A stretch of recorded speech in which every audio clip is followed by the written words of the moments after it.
listening to I Am Refocused Radio with your host, Shamaya Reed.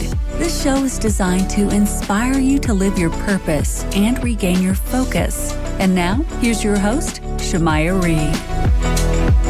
Hey, welcome to I Am Refocused Radio. We are here once again. Today, we have another show lineup for y'all. We have another update with Human Coalition Action. We have the one and only Chelsey Youman. She's been helping us dive through all of this noise that's going on, and she's kind of making it more clear for us. So first and foremost, Chelsey, how you doing today? I'm doing well. Thanks for having me. Appreciate your time. So you wrote an article about 5 days ago on Washington Times, and it's all dealing with the Supreme Court taking up the case regarding the FDA abortions pill approval. And you are also touching and highlighting the voices of women who have suffered from the chemical abortions. Kind of enlighten us on any updates that you have.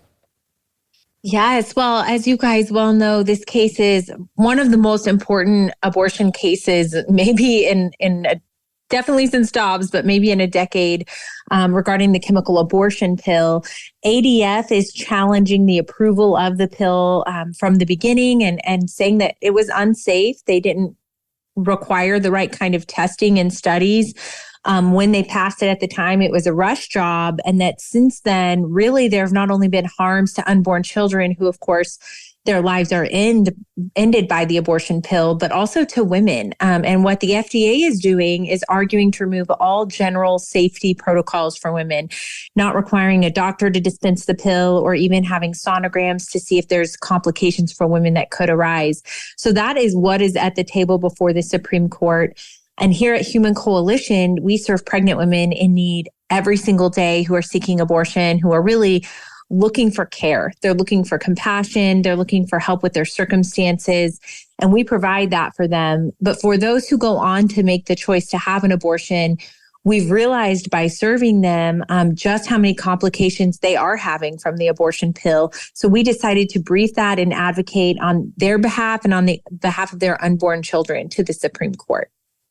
It's a very hot topic that will probably cool down for a long time. But when it comes to reproductive health care, I mean, we kind of keep coming to this point when it comes to health care.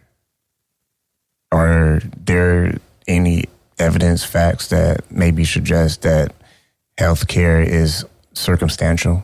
Because apparently to some of these women, they are having some issues. I've read some further articles where you were reporting that women having issues getting another appointments to voice their concern of having these complications. Yeah, so we know reproductive health care really only applies to ending a woman's reproduction. That's what abortion providers do. They don't provide holistic care, medical care, prenatal care. And in the case of the abortion pills, without being required to provide sonograms for these women, what the complications are increasing. Things like women don't actually always know how far along they are. And so if they take those pills, they're at higher risk for hemorrhage, studies have shown. They're at higher risks if they're ectopic for fallopian tube rupture, if they don't have sonograms to diagnose that ahead of time. They're not testing to see if they're Rh positive, which means they're also at higher risk for hemorrhage. And in international studies in other countries where their medical fields are actually studying these results, they're showing as many as 10% of women end up with hemorrhaging, incomplete abortions, some with sepsis from incomplete abortions. And because we're serving these pregnant women in need day in and day out, we are also seeing those things come to light. Not to mention women are traumatized by their abortions. They're not warned about seeing their unborn children's human body at the end of the process. They're not warned about complications, how painful it is, how much bleeding to expect. And so it's really a disservice to not just unborn children everywhere, but also their moms to not provide care.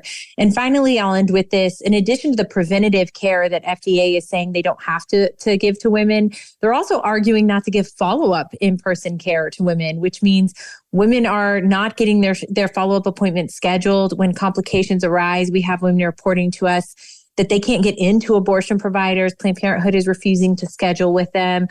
They end up in the ER instead, as we encourage them to do. So it's difficult out there. It's the ugly truth, the violent truth of abortion. And we think that it's a truth that has to be told.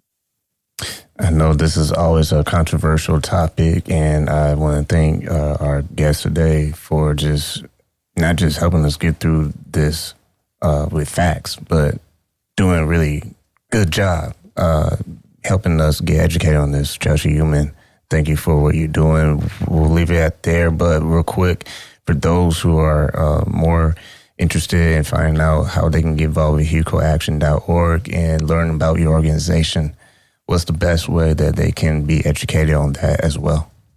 Yes, you can go to hucoaction.org and contact us. We are so excited that you're giving us the chance to talk about this and get the word out there. You can also go to humancoalition.org and learn more about our clinic side care for pregnant women in need. Once again, thank you for your time, Chelsey, and have a great Thanksgiving. Thanks. You too. Bye, Shemaya.